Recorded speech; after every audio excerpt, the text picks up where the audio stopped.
Hi friends, మనకి ఏపీలో మహిళలకు ప్రభుత్వం శుభవార్త అయితే చెప్పింది. సూపర్ 6లో భాగంగా ప్రకటించిన ఉచిత గ్యాస్ సిలిండర్ల పంపిణీ పథకాన్ని మనకి దీపావళి పండుగ సందర్భంగా అమలు చేస్తామని ముఖ్యమంత్రి చంద్రబాబు నాయుడు గారు అయితే ప్రకటించారు కదా.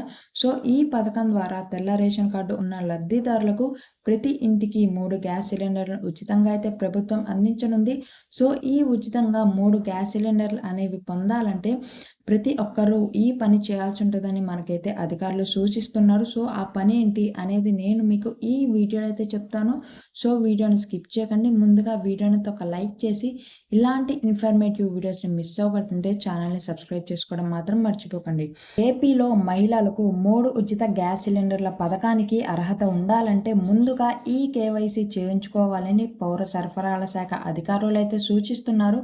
ఎక్కువ మంది గ్యాస్ వినియోగదారులు ఇప్పటి వరకు ఈ కేవైసీ చేయించుకోలేదని మనకి గ్యాస్ ఏజెన్సీల నిర్వాహకులు అయితే చెబుతున్నారు.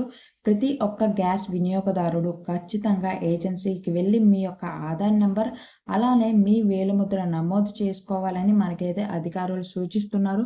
సో మీరు ఈ ఉచిత 3 గ్యాస్ సిలిండర్ల పథకానికి అర్హులు కావాలంటే ముందుగా ఈవైసీ అనేది కంపల్సరీ చేయించుకోవాలి. ఈ వీడియోని మీ ఫ్యామిలీ అండ్ ఫ్రెండ్స్కి కూడా షేర్ చేయండి. ఛానల్ని సబ్స్క్రైబ్ చేసుకోవడం మాత్రం మర్చిపోకండి. మరిన్ని ఇలాంటి ఇన్ఫర్మేటివ్ వీడియోస్ కోసం.